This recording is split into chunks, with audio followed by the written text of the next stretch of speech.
Okay, so finally, good morning and welcome back. So we are on the verge of a weekend. So I hope that your spirits also start rising up when Friday comes. I hope so.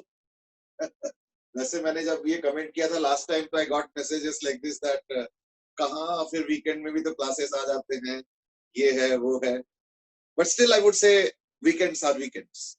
Even if they're busy, still they're weekends, isn't it? I hope you agree with that. So like we were discussing about energy conservation and work energy theorem in the last class. I had given a small homework also. So I hope you have already attempted and done it. जिसमें inclined plane के ऊपर मैंने question को solve करने दिया था. In the meanwhile, good morning messages from Arnav, Rishabh Jain, Garv, Parth, Dhruv, and so on. I hope you all have done it. तो अगर कर चुके हो तो दैट केस आंसर भेजना, मैं थोड़ा देर बाद उसको डिस्कस करना चाहूंगा. पर उसके पहले मैं एक चीज और डिस्कस करना चाहूंगा, that is regarding that spring that we started. ठीक है ना. एक स्प्रिंग का जो एनर्जी होता है वो होता है हाफ के एक्स स्क्वायर, हमने कल ही पढ़ा. और उसमें देखना थोड़ा वर्क डन का मामला थोड़ा अलग अलग टाइप का होता है. अब कैसे होता है, अब देखो जैसे ये स्प्रिंग हो गया, like let's call it as natural length. ठीक है, natural length. Let's say there's an external force, which is the case, है ना.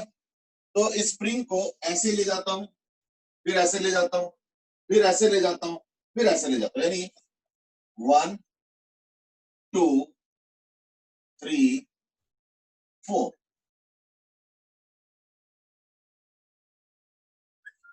तो ये हो गया stage 1, stage 2, stage 3 and stage 4. ठीक है. सिंपल क्वेश्चन पूछ रहा हूं, कोई हाईफाई क्वेश्चन नहीं है, बड़ा सिंपल सा क्वेश्चन पूछ रहा हूं. एंड दैट इज, ये जो स्प्रिंग है ये नेचुरल लेंथ पे था, तो मैं उसको ऐसे खींच के ले गया 1, फिर वापस नेचुरल लेंथ पे 2, फिर पुश किया उसको 3, फिर वापस नेचुरल लेंथ पे 4. Very simple. ये जो चार स्टेजेस हुए ना, you to tell me the sign of work done by external force, okay, during each of these stages. So I mean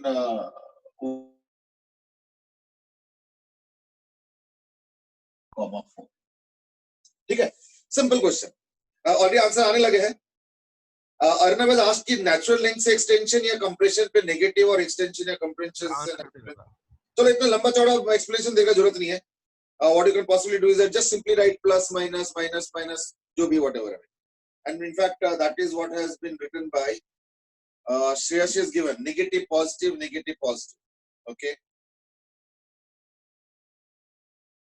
mind you what I have asked, sign of work done by external force is what I have asked. ठीक है ना. कई answers आ रहे हैं already. मैं देख रहा हूं कि ओम पाठक ने आंसर दिया है minus plus minus plus. Aryan is given plus minus plus minus. Aryan Jain, Arnav minus plus minus plus, Dhruv Sharma all positive.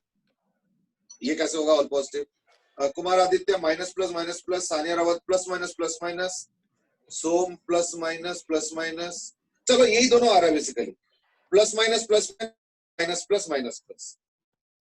अब इसमें वैरायटी आ रहा है, केतव, ध्रुव गुप्ता, ध्रुव शर्मा. अच्छा ध्रुव गुप्ता ने आंसर चेंज किया शायद, plus minus plus minus. चलो fine. So like more or less got a hang of what you are saying. I mean different type of options are coming up. चलो ठीक है, let's start. First of all जब यहां से यहां जा रहा हूं मैं, तो I have to pull the spring. I have to actually pull the spring. I have to pull the spring means I have to apply force like this. और displacement भी इधर हो गया. तो external force का पूछा गया है, तो ये तो हो गया पॉजिटिव. ठीक है. उसके बाद क्या हो रहा है ना, I have to slowly hold the spring and bring it like this. Please understand, यहां से लेके, प्लीज अंडरस्टैंड, यहां से लेके यहां तक मैंने धक्का नहीं मारा है, मैंने अभी भी स्प्रिंग को पकड़ के रखा है और धीरे धीरे धीरे धीरे धीरे उसको रिलीज करते हुए लेके जा रहा हूँ मेन पोजीशन पर। यानी I can not leave the spring, फिर तो एकदम से तड़क से चला जाएगा, वो नहीं कर रहा हूँ, धीरे धीरे ले जा रहा हूँ। तो यानी सेकेंड स्टेज में भी मेरा फोर्स इधर ही है और डिस्प्लेसमेंट इधर है। सेकेंड स्टेज की बात कर रहा हूँ, इसे देख लो इसको, इसलिए ये हो जाएगा negative.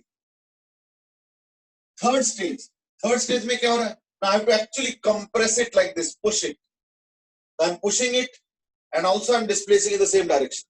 So therefore it will be plus. जो आंसर्स आए हैं ऑलमोस्ट आधे आधे आए हैं, मतलब कुछ प्लस माइनस और कुछ माइनस प्लस माइनस। तो आप समझ में आ गया होगा कि कौन सा करेक्ट है, तो अकॉर्डिंगली कैन प्लेस योरसेल्फ। और वापस फोर्थ वाले में क्या हो रहा है देखो, फोर्थ वाले में I have to keep on compressing the spring, otherwise क्या होगा, ऐसे छोड़ दो तो से आ जाएगा, जो कि हम नहीं करने देंगे।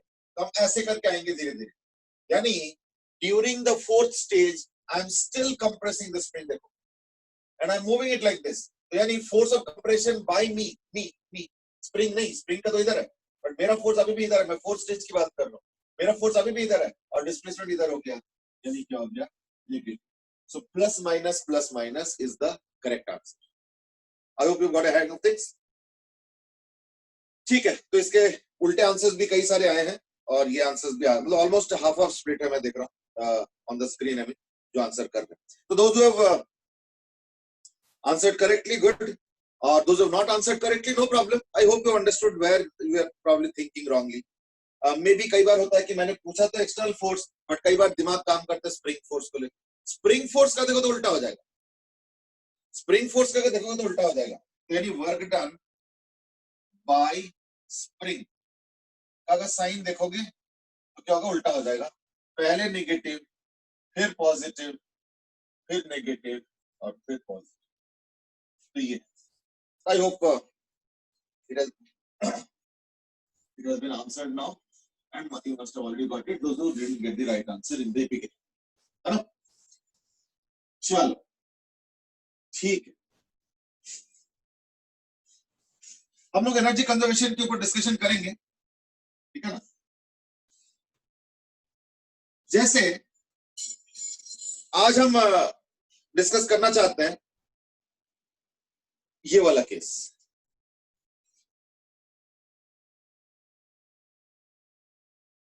तो मैं इसकी कुछ वैल्यूज दे देता हूं। ये सपोज 37 डिग्री है, ठीक है, और ये सपोज है 1 kg और ये सपोज है 2 kg, या इसका भी 1 kg कर लो, सिंपल हो जाए, इट्स ऑन द ग्राउंड। तो question is find v vector, इसका नाम a दे देता हूं, इसका नाम b दे देता हूं, find va and vb when, या एक काम करो, instead of this question let me introduce another idea first and then we will do the question. बस थोड़ा सा वेट कर लो, क्योंकि एक छोटा सा चीज रहता है, उसके बाद हम लोग करेंगे तो कोई बीच में अड़चन नहीं आए। एंड दैट इज, अभी तक हम लोगों ने वर्क एनर्जी थ्योरम पढ़ा है ना, फिर हमने मैकेनिकल एनर्जी कंजर्वेशन पढ़ा। By the way, is mechanical energy conservation valid for all cases?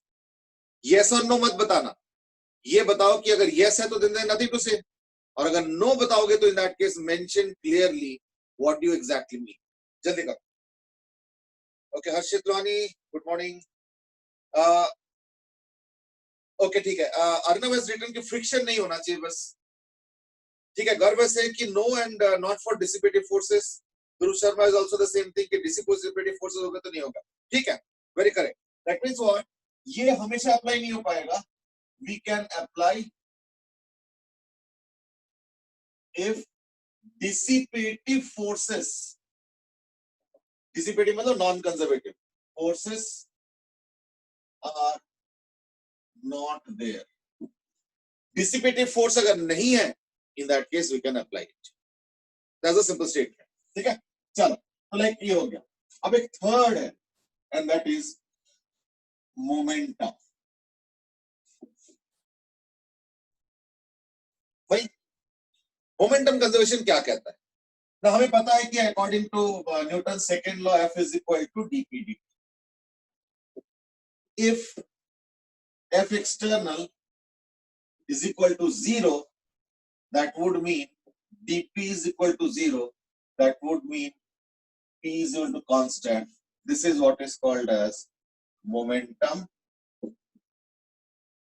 जैसे यहाँ पे कंडीशन था, मैकेनिकल एनर्जी कंजर्वेशन हर जगह नहीं लगा सकते हो, क्या कंडीशन था ना, डिसिपेटिव फोर्सेस नहीं होने चाहिए. सिमिलरली यहाँ पे भी कंडीशन है क्या, एक्सटर्नल फोर्स नहीं होने चाहिए. But you know what, honestly speaking, what will happen? Honestly speaking, you will almost never, I will repeat, you will almost never get a situation where there is no external force. ध्यान से दोबारा सुनना. You will almost never get a situation where there is no external force. तो बोले तो ये law ही बेकार है, क्योंकि ये लॉ तो तब काम करेगा जब एक्सटर्नल फोर्स 0 है या नहीं? Isn't that the argument? लेकिन एक्चुअली ऐसे नहीं होता है. हम लोग फिर एक चालाकी करते हैं और इसी पे जनरली क्वेश्चन बेस्ड होता है. चालाकी समझो क्या है. सपोज मैं कहता हूं कि एक्सटर्नल फोर्स इधर है, यानी नेट एक्सटर्नल फोर्स सपोज इधर है, इधर. मैंने अभी क्या बोला कि अगर एक्सटर्नल फोर्स 0 है तो ही ये एप्लीकेबल है. तो यानी अब हो सकता है तुम सोचोगे भाई फिर तो अप्लाई नहीं कर पाऊंगा मोमेंटम कंजर्वेशन. तो मैंने क्या बोला, हम लोग एक चालाकी करते हैं. क्या चालाकी करते हैं, सपोज एक्सटर्नल फोर्स का डायरेक्शन ही है, तो हम लोग पता क्या करते हैं, और ये ऑब्जेक्ट वगैरह जो भी है, हम लोग पता क्या करते हैं, हम लोग एक एक्सिस जानबूझ के सेट कर देते हैं ऐसे, एक्स और वाई एक्सिस. दोबारा सुनो, हम लोग जानबूझ के क्या करते हैं, जिस डायरेक्शन में एक्सटर्नल फोर्स है उसी डायरेक्शन में एक्स या वाई में से कोई लगा देते हैं, जैसे मैंने अभी ड्रॉ किया. यानी ये जो एक्सटर्नल फोर्स है किस डायरेक्शन में, वाई के अलावा. और फिर हम लोग क्या करते हैं, then we apply momentum conservation along x. उससे क्या हुआ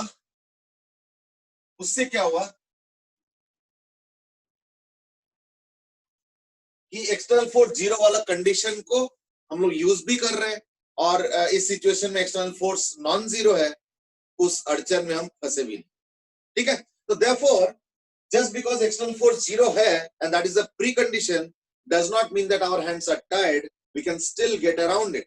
कैसे ना, एक्सिस को ऐसे सेट कर लो कि हम एक एक्सिस पे भले मोमेंटम कंजर्वेशन ना लगा पाए, हम दूसरे पे लगे.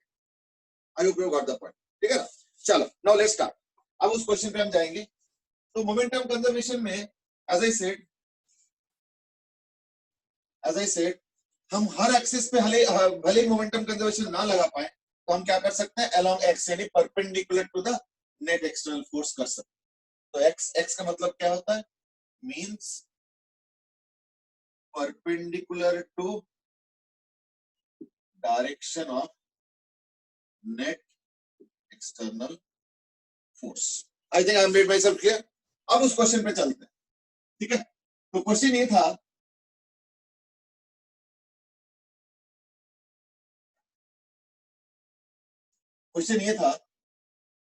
कि मान लो ये 37 डिग्री है और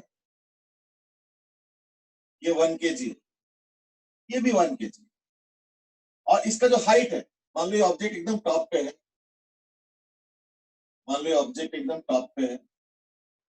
और ये मान लो है 10 मीटर. तो question is find VA vector, ये A है और ये B है, and VB vector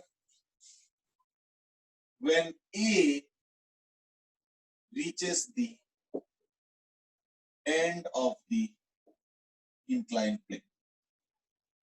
I think you must have obviously expected this question. तो यानी A स्लाइड करके जब तक यहां पे पहुंचते हैं, यहां पे, उस समय दोनों के वेलोसिटीज क्या होंगे? That is the question. Go ahead.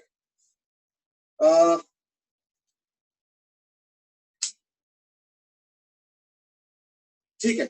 I mean जो मैंने एक क्वेश्चन पूछा था ना कि क्या मैं मैकेनिकल एनर्जी कंजर्वेशन हर जगह लगा सकता हूं, तो उसके आंसर एक दो और भी करेक्ट है. देहा, मरियम जैन, जसराज, ध्रुव, गर्व, अर्नव, ठीक है, सबने करेक्ट आंसर दिया. अच्छा, जसराज ने एक पॉइंट मेंशन किया है, and that is no in inelastic. मैं इस पे अभी कोई कमेंट नहीं कर रहा हूँ. He is right, by the way, Jasraj is right, but इस पे मैं अभी कोई कमेंट नहीं कर रहा. इस पे हम लोग डिस्कस हम लोग डिटेल में करेंगे. वैसे ही इज राइट, ठीक है ना. बट फिर भी क्योंकि हमने अभी तक वो इलास्टिक इन इलास्टिक अभी इंट्रोड्यूस किया नहीं, वो प्रोजेक्टाइल में थोड़ा बहुत हमने किया था, but that is not really adequate to comment in details about that. So we'll discuss that later on. So Jasraj, hold your point right now. Dhruv Gupta sir की एक क्वेश्चन से बता दो. अच्छा अच्छा, हाँ वो तो ठीक है, क्वेश्चन यार, चिंता मत करो. We'll learn about everything, don't worry.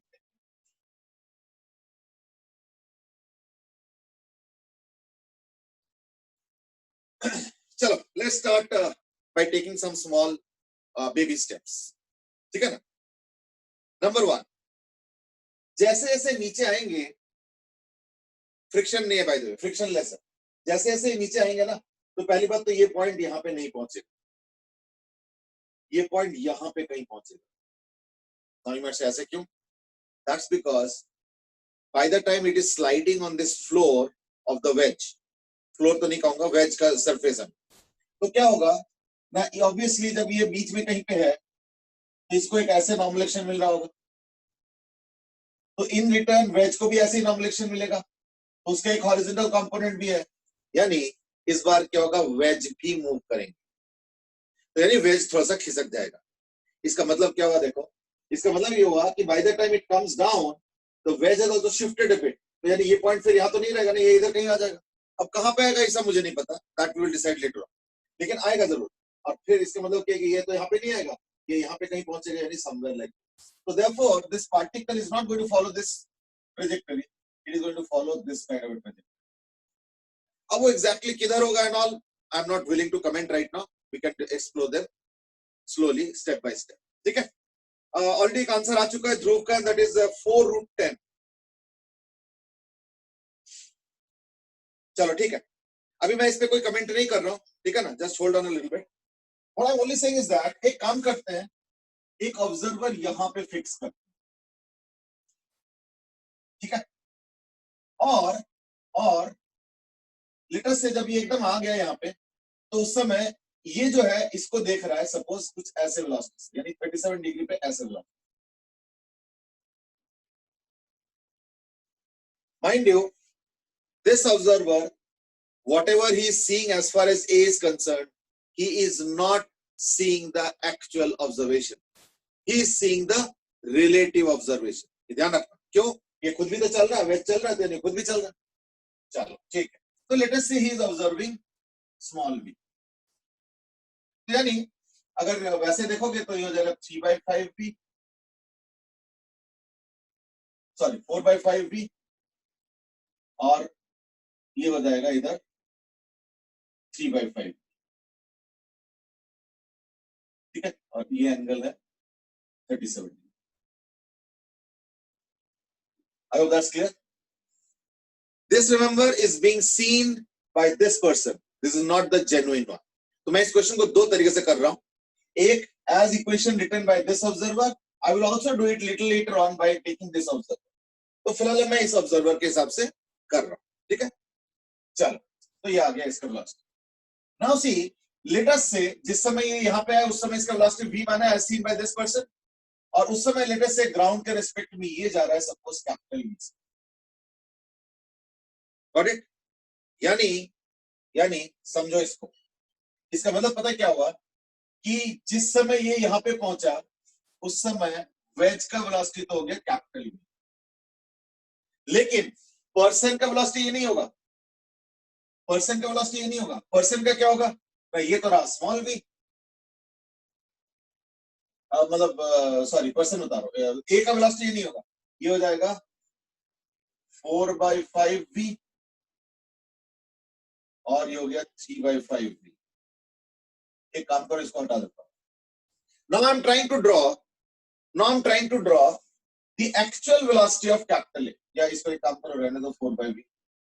So based on this, the actual velocity of A क्या होना चाहिए, बताओ जरा. तो A का जो velocity actual with respect to ground होगा, A का velocity with respect to ground actual जो होगा उसका y एक्सिस क्या होगा, y कंपोनेंट क्या होगा और उसका x कंपोनेंट क्या होगा, ये बता दूं। सबसे पहले y कंपोनेंट क्या होगा वो बताओ।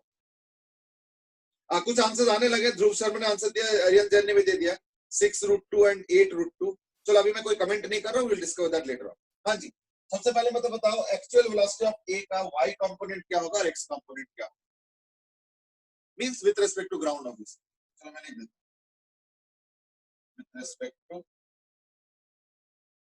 क्योंकि स्मॉल v क्या है, small v is as seen by p, ठीक है।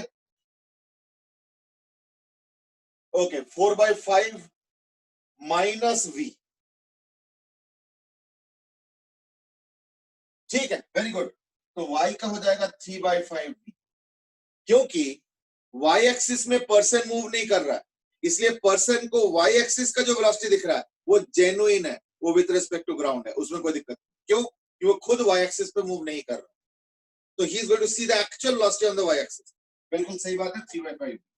लेकिन x में दिक्कत क्या है कि ये इधर चल रहा था, कैपिटल V से चल रहा है, ये पर्सन कैपिटल V से चल रहा है, ऐसे हालत में उसने देखा 4/5, यानी एक्चुअल में क्या होगा 4/5 v माइनस कैपिटल V, यानी हो जाएगा 4/5 v माइनस कैपिटल। बिल्कुल सही बात है, ठीक है।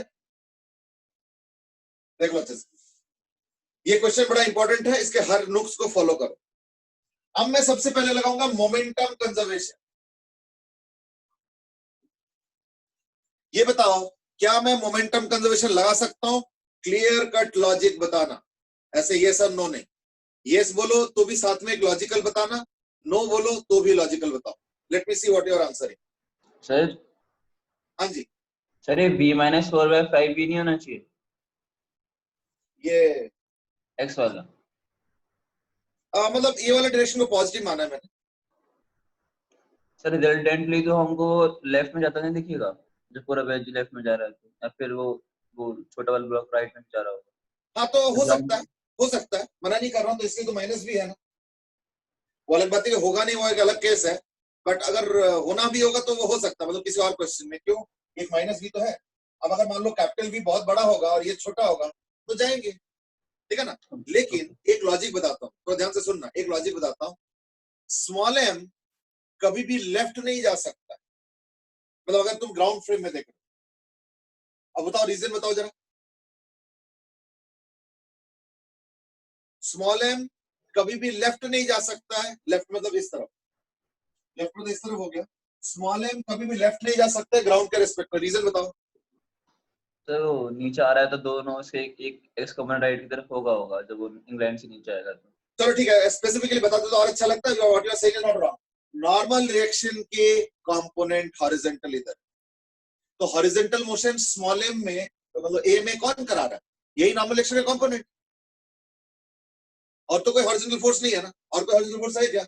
बाकी जो इसका फोर्स है वो तो ग्रेविटी डाउनवर्ड्स है, और एक नॉर्मल रिएक्शन है, तो नॉर्मल रिएक्शन का कंपोनेंट इधर है, यानी ए को तो इधर ही जाना पड़ेगा। दैट्स द लॉजिक है। बट एनीवे, हर जगह तो ये काम नहीं करेगा, तो जो हमने लिखा है वो एल्जेब्रिकली लिखा है। तो किसी और क्वेश्चन में, इस क्वेश्चन में तो खैर नहीं हो पाएगा, मैंने पहले ही मना कर दिया, बट फिर भी किसी और क्वेश्चन में एक चांस है, वो चांस इसके नेगेटिव होने का, तो हो जाएगा, तब देखा जाएगा। इस वक्त तो नहीं आ रहा है, तो देखो 4/5 v और कैपिटल V की वजह से पीछे जा रहा है, तो 4/5 v माइनस कैपिटल। एनीवे, मेरा क्वेश्चन कुछ और था, and that is can I apply momentum conservation, yes और नो विथ लॉजिक। देखता हूं क्या क्या बोल रहे हैं। Dev has answered and that is yes sir, perpendicular to incline लगाएंगे आप। Okay, perpendicular to incline, now that's interesting। चलो और कुछ? Not along vertical direction gravity but okay, सुनो, पहली बात तो ये जो आइडियाज बता रहा हूं ना, थोड़ा कॉम्प्लिकेटेड है।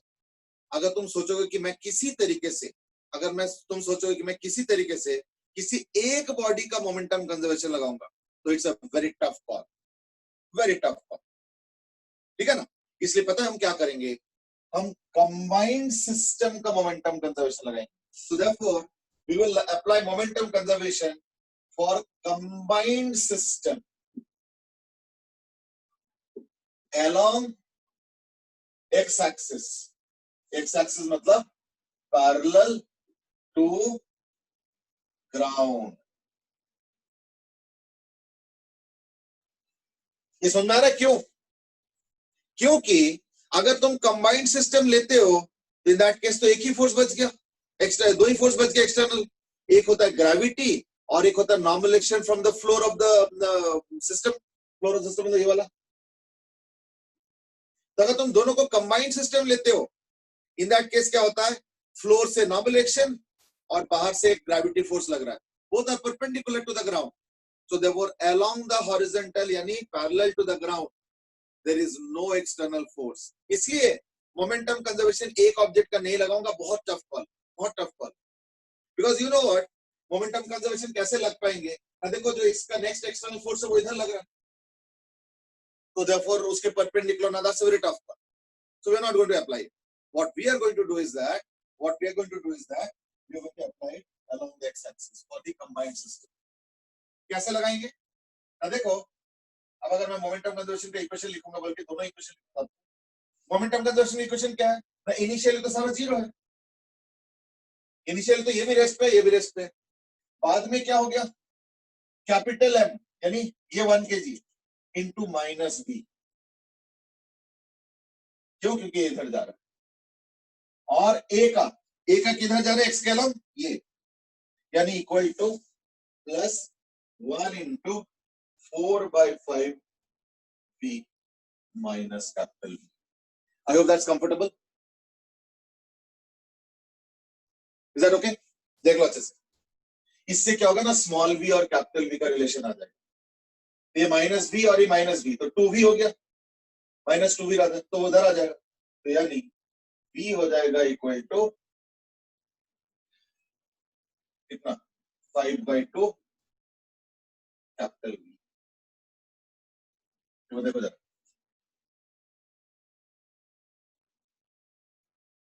ठीक है ना? एक बार देख लो, ये एक रिलेशन आया अभी. One relation has come up from momentum conservation. एक बार चेक कर लो, कुछ दिक्कत है तो पूछ लो.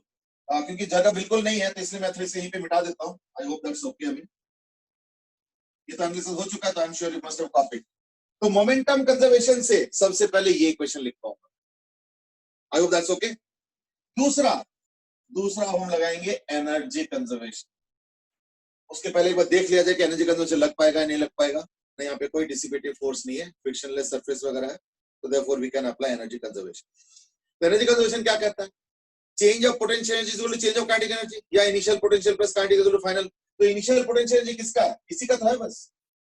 और ये जो वेज है इसका तो पोटेंशियल एनर्जी चेंज करेगा नहीं, वो तो ग्राउंड के रिस्पेक्ट में हॉरिजॉन्टल जा रहा है. तो देयरफॉर पोटेंशियल एनर्जी 1 सिर्फ इसका ले लो और पोटेंशियल एनर्जी 2 भी इसी का ले लो. वेज का कंसीडर करने की जरूरत नहीं. क्या करना है वेज का कंसीडर? तो देयरफॉर इसका पोटेंशियल एनर्जी क्या होगा? ये 1 kg है तो mgh.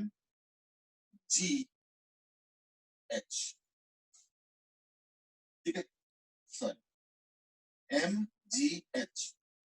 m ये भी 1 kg था, ये भी 1 kg था, तो mgh ये भी initial potential plus kinetic energy 0. I hope that's okay. Is equal to final energy. Final energy क्या हो जाएगा? हाफ m, ये मैं वेज का ले रहा हूं, इनटू कैपिटल V का स्क्वायर.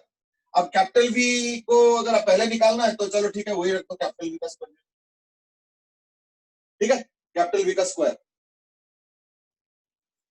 प्लस, अब इसका एनर्जी क्या होगा? हाफ, इसका भी मास 1 है, इनटू इसके पास दो वेलोसिटी है, लेकिन ध्यान रखना विद रेस्पेक्ट टू ग्राउंड लेना है. तो ग्राउंड के रेस्पेक्ट में क्या आया था? 4/5 v माइनस कैपिटल V आया. तो 4/5 स्मॉल v, कोई बात नहीं, 4/5 small v minus capital V का whole square plus half into 1 into ये आया था 3/5. ये इसका हिसाब. तो उसके लिए मैं एक काम करता हूं, ये मिटा देता हूं, तो एक वैल्यू आ जाएगा, दूसरा भी आ जाएगा. ठीक है, तो ये हो गया 100. So 100 is equal to v square by 2 plus अब 4/5 स्मॉल v, अब स्मॉल v तो खुद 5/2 है, तो 5/2 करोगे तो 2 कैपिटल V माइनस v, यानी कैपिटल V आ गया, यानी half capital V square plus 3/5 small v, अब स्मॉल v तो 5/2 है, यानी 3/2 v का होल स्क्वायर, यानी प्लस हाफ इंटू 3/2 v का होल स्क्वायर, मतलब बेसिकली 9/4 है ना, तो हाफ इंटू 9/4। ये वरना कैलकुलेशन चेक करते जाना साथ साथ। तो 100 is equal to v square common, तो half plus half plus 9/8 which is equal to 8 common लो तो क्या होगा 4 + 4 8, और ये तो 1 हो गया, 8 + 9 17, यानी 17/8 v स्क्वायर, यानी v आ गया 800/17 का अंडर रूट। एक बार ना कैलकुलेशन चेक कर लेना, एक कैलकुलेशन गड़बड़ हो जाए तो सब दिक्कत हो जाएगा। v आ गया, एक बार फिर भी चेक कर लेना, ठीक है। वैसे 800 को थोड़ा बहुत सिंपलीफाई कर सकता हूं 20√2 करके, तो may be you can do it 20√2/17, पर अभी इनको आंसर नहीं आया। काइनेटिक एनर्जी कैसे आया? Arnav has asked why are we not doing it by using this, that पहले एनर्जी कंजर्वेशन लगा दो और फिर कंस्ट्रेंट इक्वेशन। देखो कंस्ट्रेंट इक्वेशन वाला मेथड 2 है, मैं उस पे आऊंगा, मैंने पहले बोला था इज दैट अभी मैं फिलहाल इसको लेके कर रहा हूं, अभी थोड़ी देर बाद में इसको लेके करूंगा, तब वो जो बता रहा हूं ना कंस्ट्रेंट इक्वेशन तब जरूर आएगा, बिल्कुल आना तो है ही है, वो आने वाला, अभी रुक जाओ थोड़ा सा, पहले इसको खत्म करें। नाउ देवव्रत has asked कि क्या मैं एनर्जी कंजर्वेशन फॉर ओनली ए कर सकता हूं, तो क्या गलत हो जाएगा? बिल्कुल गलत हो जाएगा, ठीक है ना, बिल्कुल गलत हो जाएगा, क्योंकि सिर्फ ए का एनर्जी कंजर्वेशन कर भी नहीं पाओगे। क्यों? क्योंकि ए को जो फोर्सेस मिल रहा है, ठीक है ना, वो और भी मिल रहा है अदर देन सिंपल ग्रेविटी और व्हाटएवर, वो तो इस ब्लॉक से भी फोर्स मिल रहा है, ठीक है ना, इस ब्लॉक से भी फोर्स मिल रहा है, तो इसलिए करना पड़ेगा, ठीक है। चलो, तो काइनेटिक एनर्जी जीरो कैसे आ गया? नहीं, काइनेटिक एनर्जी जीरो कहां पे आया? ये इनिशियल काइनेटिक एनर्जी है, तो इनिशियली तो सारा रेस्ट पे था, तो initial kinetic energy zero, last में ये बेस पे आ गया तो इसका पोटेंशियल है जीरो, तो बल्कि लास्ट में भी लिख लो फिर जीरो प्लस दिस, लास्ट में पोटेंशियल है जीरो और काइनेटिक एनर्जी, ये सब सारे एक्सप्रेशन है। तो एक बार ये ट्रैक करके देख लो, ये कैलकुलेशन सही है नहीं, एक बार चेक कर लो। वेलोसिटी ऑफ वेट है ना सर? निकाले? हाँ बेटे बोलो एक बार। सर जो आपने निकाले वेलोसिटी ऑफ वेज है ना? हाँ सर ये जो निकला कैपिटल V है वेलोसिटी ऑफ वेज, ये, और उससे वो भी निकल जाएगा फिर तो स्मॉल v। एक सेकंड रुक जाओ, आई थिंक शायद क्रिश कुछ पूछना चाह रहा हूं, बट एक मिनट रुक, स्मॉल v क्या हो गया 5/2, तो 5/2 तो 50/17, यानी 50/17 रूट। लेकिन अभी रुको, आंसर नहीं आया अभी सर वो आंसर रूट नहीं आया। 17 है। हाँ बेटे, सर वो रूट 17 है। अच्छा हाँ, ये तो रूट 17 है, ठीक है ना। लेकिन अब ध्यान रखना आंसर नहीं आया अभी आंसर नहीं आया, आंसर वेज का आ गया, तो वेलोसिटी ऑफ बी वो तो चलो आ गया, माइनस ऑफ दिस, तो minus of 20√2 by root 17 metre पर सेकेंड। लेकिन वेलोसिटी ऑफ ए नहीं आया अभी, ए का एक्स निकालना पड़ेगा। हाँ वो आ गया, वाई का आ गया, वाई का क्या होगा ना 3/5 v, अब v तो आ चुका है, तो इंटू 3/5 करूंगा ना 30/√17 इंटू रूट, तो ये तो आ गया 30√2 बाय रूट 17। तो मैं एक काम करता हूँ, फटाफट इनको हटा देता हूँ, अब तो जरूरत नहीं है। वाई का जे का मतलब जो ब्लॉक है उसका जे कैप का तो आ गया, आई कैप का कैलकुलेट करना पड़ेगा। क्यों? क्योंकि आई कैप का है 4/5v माइनस कैपिटल, तो 4/5v, तो 4/5v मतलब इंटू 4/5 करो तो 40 आ गया, और कैपिटल V क्या है 20, यानी क्या हो गया, लिख दूं क्या, डायरेक्ट आंसर लिख दो, चलो डायरेक्ट आंसर लिख दो 20√2 बाय रूट 17, ठीक है, ये आंसर आ गया फाइनल। एक बार जरा अच्छे से देख लो, ये फाइनल आंसर। ये जो आंसर आया विद रेस्पेक्ट टू ग्राउंड आया, पर हमने क्योंकि इस ऑब्जर्वर को लिया था इसलिए थोड़ा सा यहाँ पे वो जो वेलोसिटी का एडजस्टमेंट है वहां थोड़ा दिक्कत आया। चलो कोई बात, डजंट मैटर, ठीक है ना, डजंट मैटर। तो अब तो मैं मिटा देता हूँ, बाकी एक बार कैलकुलेशन देख लो। हाँ आप पूछो जरा, क्या पूछ रहे थे, बीच में मैंने रोक दिया था। सर मैं पूछ रहा था कि हम ए पे एनर्जी कंजर्वेशन लगा तो सकते हैं एक्स डायरेक्शन में, क्योंकि सर नॉर्मल का तो वर्क डन ही 0 है नॉन कंजर्वेटिव का, और ग्रेविटी लग रही है वो कंजर्वेटिव है। नहीं नहीं, इस बार नॉर्मलेशन का वर्क डन 0 नहीं होगा ना। सर ए पे तो 0 होगा ना। नहीं, ए पे भी 0 नहीं होगा। सर अब देखो क्यों नहीं होगा। अरे ए पे इसलिए 0 नहीं होगा क्योंकि ए का वेलोसिटी वेज के अलाउंग नहीं है, कि नॉर्मलेशन वेज के हाँ सर वो, परपेंडिकुलर। हाँ ठीक है लेकिन सर, ए मैं का उसको वेलोसिटी वेज के अलाउंग नहीं, वो टेंशन था ले लूँ। तिरछा है, इसलिए ए पे जो है ना वर्क डन बाय नॉर्मलेशन 0 नहीं है, ठीक है ना। ओवरऑल 0 हो जाएगा, क्यों, क्योंकि फिर बी का भी कैलकुलेट करोगे तो देयरफॉर वो सब करके हो जाएगा, लेकिन अकेला ए पे लोगे तो वर्क डन 0 नहीं, ठीक है ना। अच्छा, तो ये हो गया एक मेथड, मेथड खत्म हो गया। अब हम एक काम करते हैं, दूसरे मेथड से करते हैं, by taking this as the observer, यानी ग्राउंड। ग्राउंड को ऑब्जर्वर, देखो दोनों को ही ऑब्जर्वर लेने के कुछ फायदे नुकसान है। तो I hope you must have realised कि अगर मैं इसको ऑब्जर्वर लेता हूं तो इस क्वेश्चन को कैसे सॉल्व करना। अब मैं इसको ऑब्जर्वर ले रहा हूं। वैसे बाय द वे मैं फिर से बताऊंगा, ये क्वेश्चन इंपॉर्टेंट है, बहुत ज्यादा हाई फाई नहीं है, लेकिन बेसिक समझने के लिए ये क्वेश्चन बड़ा इंपॉर्टेंट है, इसलिए थोड़ा अच्छे से समझ लेना। अब मैं इस पे आ रहा हूं, इस पे अगर आते हो ना, इन दैट केस एक freedom that you choose anything. मतलब मैं ही मान के चल रहा हूं कि जब ये नीचे पहुंचा, क्योंकि ये विद रेस्पेक्ट टू ग्राउंड है, तो विद रेस्पेक्ट टू ग्राउंड इसको कर दो वी एक्स और वी वाई। अब मुझे एक चीज बता दो बस, कि ये जो एंगल होगा, इस एंगल के बारे में कुछ कह सकता हूं क्या? कोई कमेंट, वैल्यू तो नहीं, कोई कमेंट, कोई comment, any comment on this angle?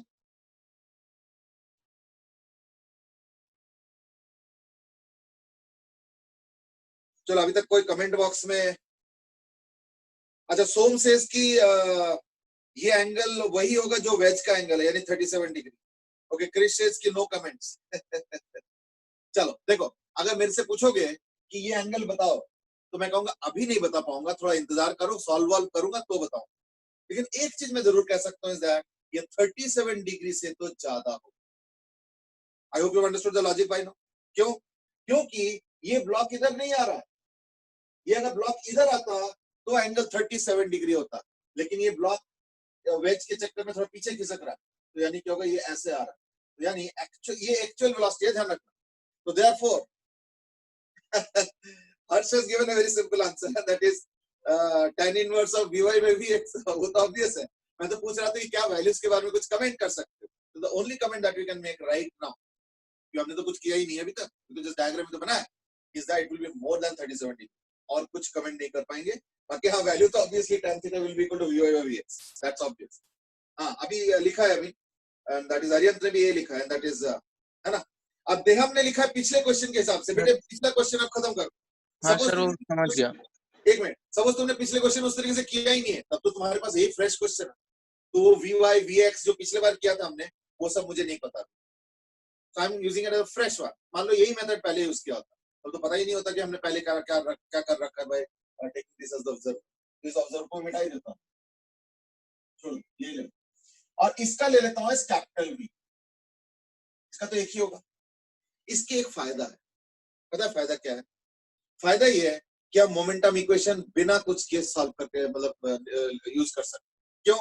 क्योंकि x के अलोंग टोटल मोमेंटम कंजर्व, तो x के अलोंग, तो यानी इनिशियल तो 0 है, फाइनल क्या होगा, 1 into minus v plus 1 into vx।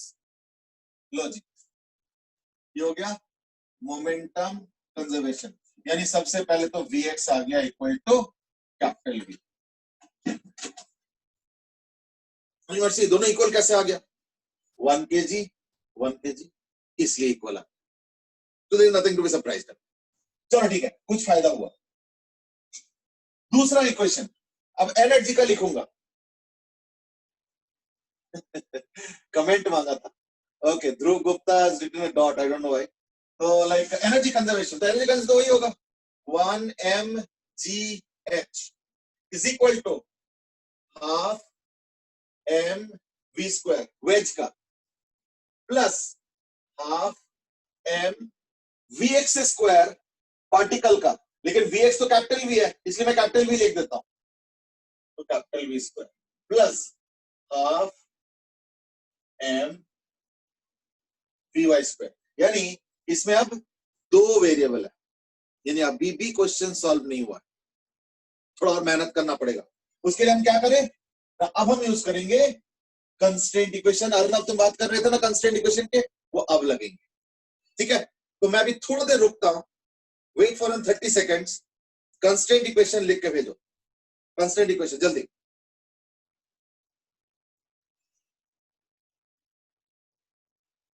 Constraint equation लिख के भेजो. रॉ यानी ओरिजिनल फॉर्म में भेजना, इधर उधर करके मत भेजना. Then it will become very difficult for me to understand कि सही है गलत.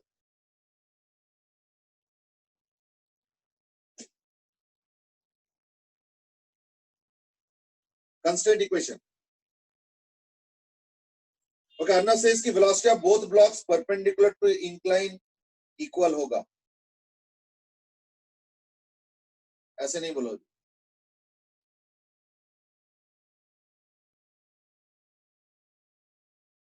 चलो अब सुनो. Capital V tan theta is equal to V along vertical. Okay सुनो, कंस्ट्रेंट इक्वेशन लिखने के लिए हमें वही ऑब्जर्वर को वापस लाना पड़ेगा, एंड दैट इज हियर. क्योंकि ये वाला जो बंदा है ना, ये वाला बंदा क्या कर रहा है, इस पार्टिकल को वेज के सरफेस के अलोंग देख रहा है. यानी अगर मैं पूछूंगा एक ग्राउंड वाला बंदा कितने एंगल पे देख रहा है, नो आइडिया. अभी मैंने बोला ना ये आइडिया नहीं है, ये इतना आइडिया सिर्फ 37 डिग्री से ज्यादा होगा, और उससे मेरा इक्वेशन तो नहीं बन पाएगा. लेकिन इक्वेशन अगर बनाना है तो इन दैट केस वेज के ऊपर बंदे को रखो. उससे क्या होगा, एक वेज वाला ही ऐसे बंदा है जिसका एंगल के बारे में मुझे मालूम है. क्या मालूम है ना, वो वेज वाला बंदा जो है इस पार्टिकल को 37 डिग्री एंगल पे नीचे आते हुए देखेगा. And that's what I am going to use here. तो वेज वाला बंदा जो है 37 डिग्री पे देखेगा. तो वेज वाला बंदा देख क्या रहा है, वेज वाला बंदा देख रहा है Vx प्लस V और Vy. वो एक्चुअली Vx प्लस V नहीं है, वो एक्चुअली है Vx minus minus V, which is Vx plus V only. लेकिन एक फायदा है, Vx और V तो बराबर है, तो ये एक्चुअली क्या होगा ना, Vx प्लस V मतलब हो गया 2V, है ना. तो यानी एक और इक्वेशन आ गया मेरा, and that is 2V by Vy. ये 37 डिग्री होगा, ये 37 डिग्री होगा. तो यानी tan 37 degree is equal to Vy by 2V. यानी अब ये कितना होगा ना, 3/2. यानी Vy is equal to 3/2 capital. आ गया. अब इसका फायदा उठाओ कैसे, 100 is equal to V square by 2. तो V square by 2 plus V square by 2 plus half into 1 into Vy. Vy was 3/2, यानी 9/4 प्लस 9/8 कैपिटल V स्क्वायर. तो वो कितना हो जाएगा, 8 कॉमन तो 8 प्लस 9 17, तो 17/8 कैपिटल V स्क्वायर. यानी V आ जाएगा 800/17 का रूट, यानी वही 20√2/7. ठीक है, यही हम लोगों ने थोड़ी देर पहले भी देखा था. I hope by now you must have understood what has to be done. तो देयरफॉर देखो अब कैपिटल भी आ गया ना, इसके बाद तो पुराने क्वेश्चन जैसे टेक ओवर कर लोगे, अब आराम से सॉल्व हो जाएगा. Now look at this very carefully.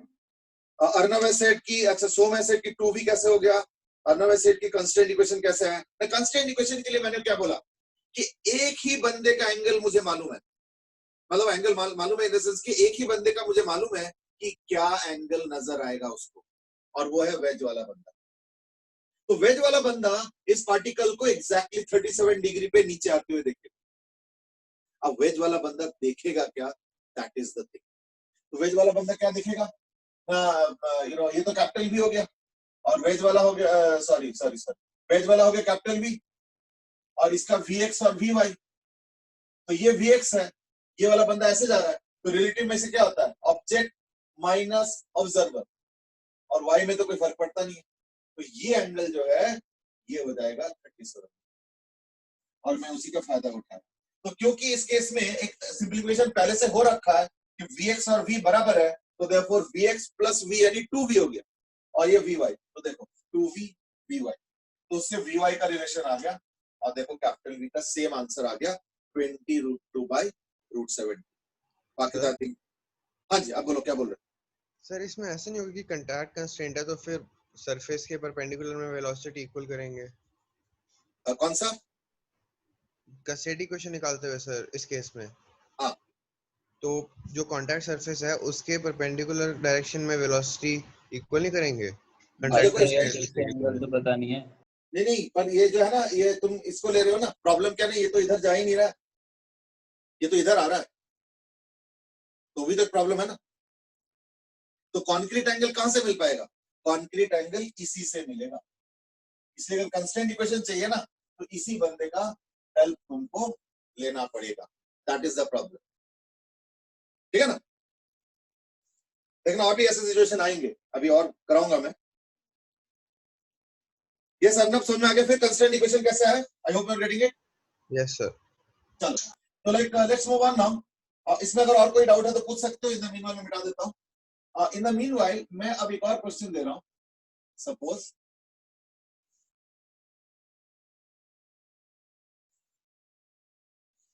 और वो है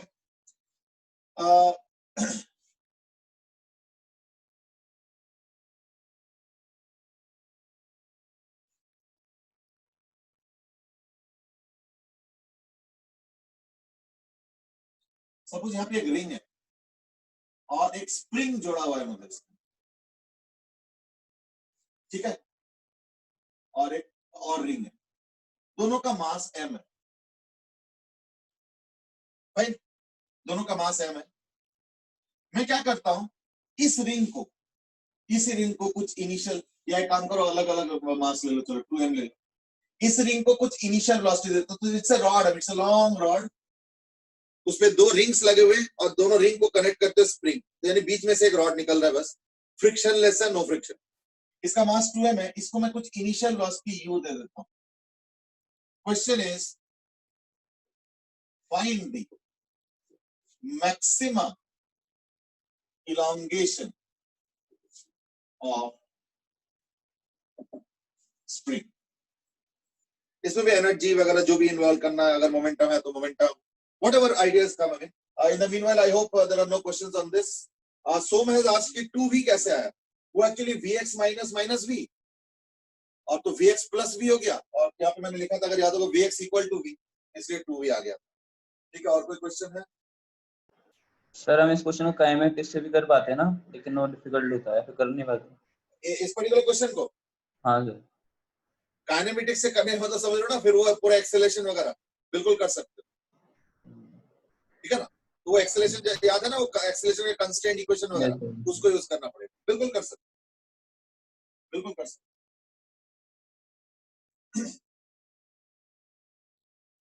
चलो, तो like let's start this, find the maximum elongation of the spring. वो अलग बात है कि इंटरेस्टिंगली इसका मैक्सिमम कंप्रेशन भी उतना ही आता है, बट अभी फिलहाल इलोंगेशन के बारे में बात करते हैं। That's the first stage. अभी later on we can discuss stage by stage also if required. हाँ जी, maximum elongation of spring. Initially small m rest पे है, सिर्फ 2m को धक्का मार दिया, कुछ पुश कर दिया let's say with some initial velocity u, to find out the maximum elongation of the spring. Jasraj has given an answer and that is 2mg by g. mg क्यों ला रहा है? ये बेटे वर्टिकल नहीं है, वो तो वर्टिकल वाले का बता रहे हो आंसर। यहाँ पे तो इनफैक्ट तुम जो आंसर दे रहे हो 2mg by k, उसका मतलब है कि u से कोई मतलब ही नहीं भाई, u तो आ नहीं रहा एक्सप्रेशन। यानी अगर तुम हल्का सा पुश करो तो जो स्प्रिंग इलोंगेट होगा, और एकदम धार से अगर मार दो उसको तो भी इलोंगेशन होता ही होगा, है ना, तो वो नहीं होगा, आंसर बदलो, ठीक है, ये तो नहीं होगा। ये वर्टिकल वाले का आंसर था, अगर याद करके देखो, ये वर्टिकल नहीं है, हॉरिजॉन्टल है ना। Now let's start. पहली बात तो इसमें पता क्या हो रहा है कि जैसे मैं इसको पुश करूंगा, मतलब मैं पुश तो नहीं कर रहा हूं, मैं धक्का मार दिया, उसके बाद मेरा रोल खत्म है, तो ये थोड़ा सा आगे चला गया। जैसे ही आगे चला गया तो स्प्रिंग इलोंगेट हुआ। स्प्रिंग इलोंगेट होते ही क्या होगा, ये जो 2m मास है उसको रिटार्ड कराएगा। क्यों? स्प्रिंग इलोंगेट होते क्या होगा, टेंसाइल फोर्स यानी दोनों तरफ ऐसे पुल करेंगे, तो ये वाला जो मास है इसका वेलोसिटी है, इसको पुल कर रहा है, यानी इसका वेलोसिटी स्लो होगा। और इधर वाला जो मास है वो तो रेस्ट पे था, तो उसको भी पुल कर रहे हैं, तो उसका वेलोसिटी अप होगा, यानी 0 से बढ़ेगा। यानी कंटिन्यूअसली पता क्या होगा कि इसका वेलोसिटी डाउन जाएगा और इसका वेलोसिटी अप होगा। ठीक है, तो शुरू शुरू में देखो क्या हो रहा है। शुरू में क्योंकि इसका वेलोसिटी ज्यादा है, इसका कम है, शुरू में तो ये ज्यादा डिस्प्लेस करेगा। तो जैसे मान लो फ्रंट वाला पॉइंट 10 सेंटीमीटर चला गया, पीछे वाला पॉइंट सपोज 1 सेंटीमीटर आ गया, यानी 9 सेंटीमीटर का स्प्रिंग का इलोंगेशन हुआ, है ना। अगर सामने वाला पॉइंट 10 सेंटीमीटर आगे जाता है, पीछे वाला पॉइंट अगर 1 सेंटीमीटर आगे आता है, which is what will happen in the initial, क्योंकि इनिशियल तो इसका वेलोसिटी ज्यादा है, इसका कम है, यानी फ्रंट वाला पॉइंट ज्यादा जाएगा, पीछे वाला पॉइंट कम जाएंगे। समथिंग लाइक फ्रंट वाला पॉइंट मान लो 10 सेंटीमीटर जा रहा है, ये मान लो 1 सेंटीमीटर जा रहा है, यानी ओवरऑल स्प्रिंग 9 सेंटीमीटर बढ़ गए। लेकिन इतने में क्या हुआ कि वो जो 10 सेंटीमीटर बता रहा था वो थोड़ा घटेगा अगले सेकंड में। क्यों? क्योंकि उसका स्पीड कम हो रहा है। तो मान लो अगले सेकंड में वो 7 सेंटीमीटर बढ़ता है और ये मान लो 4 सेंटीमीटर बढ़ता है, यानी अब सिर्फ स्प्रिंग 3 सेंटीमीटर एक्स्ट्रा इलोंगेशन करेगा। ऐसे हर मोमेंट पे कुछ ना कुछ इलोंगेशन होता जा रहा है, लेकिन साथ साथ इसका स्पीड भी तो घटता जा रहा है और इसका स्पीड बढ़ता जा रहा है। स्प्रिंग इलोंगेट ही क्यों हो रहा है? क्योंकि उसका फ्रंट वाला पॉइंट ज्यादा तेजी से जा रहा है, पीछे वाला पॉइंट थोड़ा कम स्पीड से जा रहा है, इसलिए स्प्रिंग इलोंगेट हो रहा है। लेकिन ये चीज धीरे धीरे बदल रहा है। क्यों? क्योंकि इसका वेलोसिटी घट रहा है, इसका वेलोसिटी बढ़ रहा है। तो यानी मैक्सिमम इलोंगेशन कब होगा? जब दोनों का वेलोसिटी बराबरी पे आ जाएगा। ठीक है, दोनों का वेलोसिटी बराबरी पे। यू माइट से क्यों हो सकता है कि इसके बाद भी इलोंगेट करे और अब नहीं होगा। पता है क्यों? क्योंकि जब दोनों का वेलोसिटी बराबरी पे आया है, यानी मान लो दोनों का वेलोसिटी कुछ आ गया वी वी करके या वी डैश कुछ आ गया, अभी भी स्प्रिंग इलोंगेटेड स्टेट में है, यानी इस वी को घटाएगा अब और इसको बढ़ाएगा। यानी अब पता है क्या होगा, सिचुएशन ऐसे होगा, यानी इसके बाद, यानी ये जो मैंने मैक्सिमम इलोंगेशन पॉइंट बताया, इसके बाद पता है क्या होगा कि सामने वाला पॉइंट स्लो जा रहा है, पीछे वाला पॉइंट फास्ट जा रहा है, यानी अब और ज्यादा इलोंगेट नहीं होगा, अब बल्कि इलोंगेशन का अमाउंट कम होता जाएगा, क्योंकि फ्रंट वाला पॉइंट पीछे वाले पॉइंट के रिस्पेक्ट में अब स्लो डाउन हो गया। यानी सबसे पहली बात तो हम ये आइडेंटिफाई करें कि मैक्सिमम इलोंगेशन कब होगा ना, when velocity of both are equal. That's the first important conclusion. अब मैं देखता हूं कोई क्वेश्चन तो नहीं है इन द मीनवाइल। अच्छा, कुछ आंसर्स आए हुए हैं। 2.5 म्यू mg, म्यू कहां से आ गए बेटे? मतलब स्प्रिंग कांस्टेंट के की बात कर रहे हो क्या? वो तो स्प्रिंग कांस्टेंट के टर्म्स में लोगे ऑब्वियसली, म्यू नहीं है बेटे। Dhruv Sharma is written the exact same point and that is maximum velocity तब होगा जब दोनों का वेलोसिटी सेम होगा। फिर एक ब्रैकेट में शायद लिखा, शायद हटा दो, दैट्स द राइट आंसर।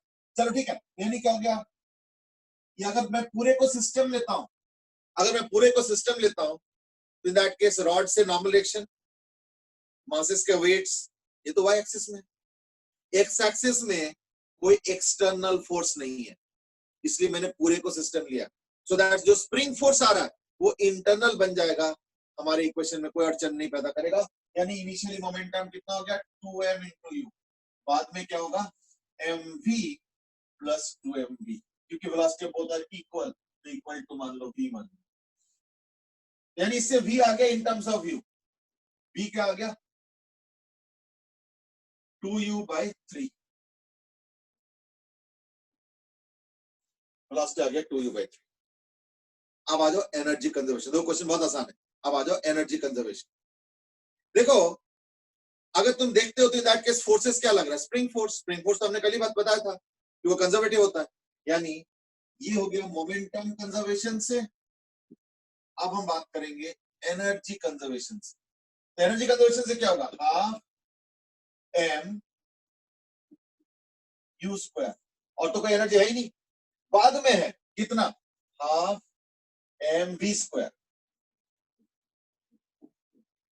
और इसका भी 2/3 का होल स्क्वायर होगा, तो क्यों ना कंबाइन कर लें, तो इसलिए इसको कंबाइन ही कर लें, half m plus 2m into ये, ठीक है, प्लस स्प्रिंग का एनर्जी क्या होगा, हाफ के एक्स स्क्वायर, दैट्स इट। तो ये तो हो गया 2m/2 यानी mu square is equal to, ये क्या आएगा 3m, है ना, और ये हो गया 2/3, आई थिंक 4/2 2 हो गया और 3/9 3 हो गया, यानी 2/3 mu स्क्वायर प्लस हाफ के एक्स स्क्वायर, ये 1/3 हो गया, तो 2/3 यानी के x square is equal to 2/3 mu square, बस आ गया। यानी सर ये आपने एनर्जी कंजर्वेशन सिस्टम के लिए लगाया? पूरे सिस्टम का, एक पर्टिकुलर Okay. पार्टिकल का एनर्जी कंजर्वेशन नहीं लग सकता क्योंकि तो एक्सटर्नल फोर्स लग रहा है। तो x Okay. Is to what, u तो कॉमन ले लेके बाहर निकाल लो, रूट के अंदर आएगा 2m/3k। आई थिंक कुछ करेक्ट आंसर्स आए हैं। देवव्रत इज रिटन m/3k, थोड़ा सा गड़बड़ हो गया, 2m/3k हो गया बेटे। Under root of 3mv square, Mansa written 3mv square by 2k। नहीं बेटे वेलोसिटी तो निकाल, क्या निकाला था, अच्छा इलोंगेशन निकालना। मनसा तुम्हारे आंसर थोड़ा उल्टा हो गया, नहीं आंसर तो अलग ही है, 3mv स्क्वायर बाय k है। u under root of 2m/k is what Jasraj has written, नहीं k नहीं है, 3k है बेटे। आर्यन has asked कि वेलोसिटी इक्वल क्यों होंगे। देखो मैं ये नहीं कह रहा कि वेलोसिटी इक्वल होगा, मैं कह रहा हूं कि वेलोसिटी तो हमेशा मोस्टली अनइक्वल ही होगा, लेकिन जिस वक्त maximum compression maximum elongation of spring पूछा है उस समय दोनों का वेलोसिटी बराबर होगा, उस इंस्टेंट पे बस। तो लॉजिक मैंने ये समझाया था कि शुरू में ये वाला पॉइंट वेलोसिटी तेज है और इसका कम है शुरू में। क्यों? क्योंकि जैसे स्प्रिंग इलोंगेट हुआ तो स्प्रिंग इसको पीछे खींच रहा है, लेकिन इसका वेलोसिटी इस वक्त ज्यादा है और इस वाले ब्लॉक को तो जस्ट स्टार्ट करा है, तो यानी इनिशियल वेलोसिटी स्लो है, तो यानी फ्रंट वाला पॉइंट ज्यादा तेज, पीछे वाला पॉइंट स्लो, यानी फ्रंट वाला पॉइंट ज्यादा डिस्प्लेस कर रहा है, पीछे वाला कम, तो वो चीज को एडजस्ट कौन करेगा, स्प्रिंग इलोंगेट हो गई तो करेगा, है ना। तो स्प्रिंग ऐसे था, थोड़ी देर बाद क्या हुआ, ये 10 सेंटीमीटर चला गया, ये 1 सेंटीमीटर आया, तो स्प्रिंग तो 9 सेंटीमीटर इलोंगेट ही हुआ। तो शुरू में यही हो रहा है कि फ्रंट वाला पॉइंट ज्यादा तेज चल रहा है, पीछे वाला पॉइंट धीरे चल रहा है। लेकिन साथ साथ एक और चीज भी हो रहा है कि फ्रंट वाला पॉइंट स्लो होता जा रहा है और पीछे वाला पॉइंट फास्टर होता जा रहा है। तो अगर तुम ऐसे दिखाओगे तो क्या होगा ना, इसका वेलोसिटी कम होता जाएगा, इसका बढ़ रहा है, देखो ऐसे करते हर मोमेंट पे क्या हो रहा है, फ्रंट वाला पॉइंट ज्यादा तेज चल रहा है, पीछे वाला कम, तो ऑब्वियसली स्प्रिंग ओवरऑल इलोंगेट होता जा रहा है, कंटिन्यूअसली इलोंगेट होता जा रहा है, इलोंगेशन होता जा रहा है। लेकिन एक स्टेज आएगा जब दोनों का वेलोसिटी बराबरी पे आएगा, इसके बाद भी स्प्रिंग इलोंगेटेड है, यानी अब एक्चुअली पता है क्योंकि बराबरी के बाद ये घटेगा ये बढ़ेगा, यानी अब स्प्रिंग का जो ओवरऑल इलोंगेशन है वो घटता जाएगा, यानी मैक्सिमम कब हुआ, जब दोनों वेलोसिटी बराबर। दैट वाज द लॉजिक, है ना, that was why we solved it. Sir एक बार एनर्जी कंजर्वेशन इक्वेशन दोबारा बता दो। अच्छा देवव्रत से 2 भी होगा, मैंने टाइप करना भूल गया था, चलो ठीक है। देहम राजवंश से आस्क कि ये होल क्यूब क्यों नहीं, क्यों है होल क्यूब कहां है? ओ अच्छा सॉरी, वो मैंने गलती से लिखा है, अच्छा ये स्क्वायर होगा ऑब्वियसली, ठीक है चलो पॉइंटेड आउट। हाँ एनर्जी कंजर्वेशन इसलिए क्योंकि देखो यहाँ पे अगर देखोगे तो the only thing that is happening what, spring force. तो स्प्रिंग फोर्स में तो कोई दिक्कत नहीं है, स्प्रिंग फोर्स तो कंजर्वेटिव है और तो कोई फोर्स ही नहीं है सिस्टम, है या नहीं। Once you have started the motion, so that the only force that is acting on the system is spring force. और बाकी जो है mg वगैरह और normal action from the rod and all, वो सब तो बैलेंस है आपस में, तो उसको तो कोई रोल नहीं है। जो फोर्स एक्ट कर रहा है वो है spring force. Now you might say spring force तो एक्सटर्नल है, सॉरी इंटरनल है ना। देखो इंटरनल हो एक्सटर्नल हो, वर्क एनर्जी थ्योरी में एनर्जी कंजर्वेशन में हमें हर फोर्स के बारे में नजर रखना पड़ता है, including internal as well as external. इसलिए स्प्रिंग फोर्स इंटरनल है, कंजर्वेटिव है, देयरफॉर हमने एनर्जी कंजर्वेशन लगाया, ठीक है। I hope that's okay. और कोई क्वेश्चन? चलो तो लाइक दैट वाज, लेकिन पता है क्या है, अगर मैं इस डिस्कशन को एक्सटेंड करूं तो इसका मैक्सिमम कंप्रेशन भी इतना ही होगा। पता है क्या होगा इसका नेक्स्ट स्टेज थोड़ा ध्यान से सुनना, I hope the discussion is not too prolonged, I mean फिर बहुत टाइम लग जाएगा। इज दैट अभी इक्वल वेलोसिटी हुआ है लेकिन स्प्रिंग तो इलोंगेटेड है, तो स्प्रिंग इसको अभी भी पुल कर रहा है, इसको अभी भी पुल कर रहा है, यानी इसका वेलोसिटी और बढ़ता जाएगा पीछे का और इसका घटता जाएगा। तो यानी अब पता क्या होगा, स्प्रिंग अपने ओरिजिनल लेंथ की तरफ जाएंगे और मान लो ओरिजिनल लेंथ पे आ गया सपोज, तो अगर जिस वक्त ओरिजिनल लेंथ पे आएंगे ना, जिस वक्त ओरिजिनल लेंथ पे आएंगे उस समय भी क्या है कि पीछे का वेलोसिटी ज्यादा है और सामने का वेलोसिटी कम है, यानी इसके बाद कंप्रेशन शुरू हो जाएगा। तो कंप्रेशन में भी यही होगा कि जैसे ही कंप्रेशन शुरू होगा अब सामने वाले को पुश करेगा। तो किस वक्त, जिस वक्त कंप्रेशन शुरू होगा उस समय तो स्टेटस ही है कि पीछे का वेलोसिटी ज्यादा है और सामने का कम है, पर अब क्योंकि कंप्रेशन स्टार्ट हो गया तो क्या करेगा, पीछे वाले को पुश करेगा, सामने वाले को भी पुश करेगा। अब फिर से इसका वेलोसिटी देखना ऐसे होगा, यानी सामने वाले का बढ़ता रहेगा लेकिन सामने का वेलोसिटी का है कम और पीछे का ज्यादा, यानी स्प्रिंग कंप्रेस होता जा रहा है। और फिर मैक्सिमम कंप्रेशन कब होगा, जब दोनों का वेलोसिटी फिर बराबर हो जाए। तो देयरफॉर थोड़ा सा अगर लॉजिकली सोचो तो मैंने क्वेश्चन तो खैर मैक्सिमम इलॉन्गेशन का पूछा है, बट अब मैं ये कह रहा हूं कि कंप्रेशन का भी सेम आइडिया होगा and that is what maximum elongation का कंप्रेशन सेम आंसर आएगा, सेम रिजल्ट यानी u into under root of 2m by 3। तो मैक्सिमम कंप्रेशन हो या इलॉन्गेशन, कंडीशन वही है कि दोनों पॉइंट का वेलोसिटी सेम होने चाहिए, दैट इज आइडिया। तो एक बार कंप्रेशन वाले का भी थोड़ा सा जो है ना फिर से थिंक थ्रू करो, ठीक है ना। सो मैं लास्ट की फिर से बता दो कंप्रेशन, आई वाज एक्सपेक्टिंग, लेकिन मैं ना इतना ज्यादा बताना नहीं चाह रहा हूँ। अब कंप्रेशन का थोड़ा खुद से सोचना शुरू करो। तो मैं इन ब्रीफ 2-3 लाइन में एक बार दोबारा बताता हूँ। जिस समय मैक्सिमम कंप्रेशन हुआ है उस समय दोनों का वेलोसिटी बराबर है और स्प्रिंग इलॉन्गेटेड है, तो स्प्रिंग सामने वाले को पीछे खींच रहा है, पीछे वाले को सामने खींच रहा है, यानी अब पीछे वाले का वेलोसिटी बढ़ेगा और सामने वाले का वेलोसिटी घटेगा, यानी मैक्सिमम इलॉन्गेशन से अब रिड्यूसिंग इलॉन्गेशन होगा। तो रिड्यूसिंग इलॉन्गेशन करते करते कभी ना कभी फ्री लेंथ पे आ जाएगा। फ्री लेंथ पे जिस वक्त आया उस समय भी देखो पीछे वाले का वेलोसिटी ज्यादा है और सामने का कम है, तो उसके नेक्स्ट स्टेज में क्या होगा पता है, कंप्रेशन शुरू हो जाएगा। कंप्रेशन, तो कंप्रेशन होते ही क्या होगा, अब सामने वाले को धक्का मारेगा, तो सामने वाले का स्पीड कम है तो धक्का मारेगा मतलब इसका स्पीड अब बढ़ेगा, और पीछे वाले को भी धक्का मारेगा तो पीछे वाले का स्पीड घटेगा। लेकिन क्योंकि इस वक्त सामने वाले का स्पीड कम है और पीछे वाले का स्पीड ज्यादा है तो कंप्रेशन और होता जाएगा। तो यानी एक स्टेज फिर आएगा, ऐसे करते करते करते करते करते तो ऐसे, यानी दोनों वेलोसिटी बराबर, तो उस समय मैक्सिमम कंप्रेशन। क्योंकि उसके बाद क्या होगा, अगर सामने वाले का वेलोसिटी तेज हो जाए और पीछे वाले का कम, तो यानी मैक्सिमम कंप्रेशन से अब खुलने लगेगा फिर से। So therefore both maximum compression as well as maximum elongation, they both happen when the speeds यानी sorry the velocities are equal। ये ध्यान रखना, ठीक है। I hope that's understood। चलो, तो like that was about a small discussion on springs। अब हम थोड़ा सा और इसको आगे डिस्कस करते हैं, and that is, मान लो इस क्वेश्चन को थोड़ा चेंज कर देता हूं। 2 रॉड्स रख लो, दोनों के बीच का जो डिस्टेंस है वो मान लो है L, और यहाँ पे एक M मास है, स्प्रिंग है, और मान लो 2M मास, और इसको कुछ इनिशियल स्पीड दे दिया U, ठीक है। तो इसका इनिशियल स्पीड कुछ U दे दिया, और जो है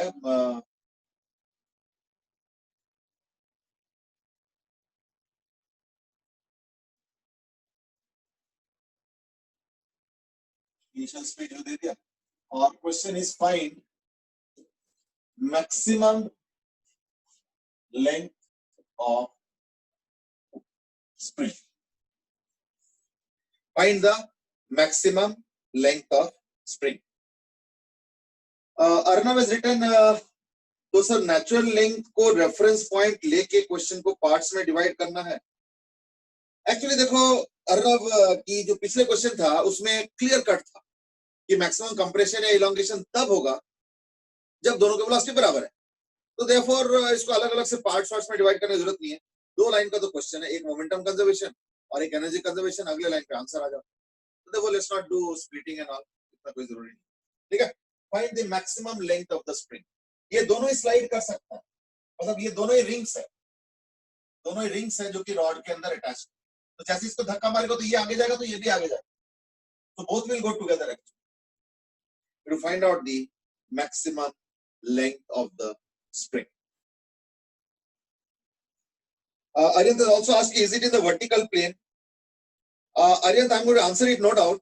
But then एक चीज मैं बताऊं इस केस में vertical ये हो या horizontal हो, answer same आएगा. Can you tell me why? Now that you ask this question, can you tell me why? In the meanwhile, मैं बस फटाफट attendance ले लेता हूं, तब तक इसको solve करो. ये टेस्ट attempt करो. Yes, Aryant, can you tell me why?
Okay, देखो देखो अगर इसको एनर्जी टर्म्स में देखोगे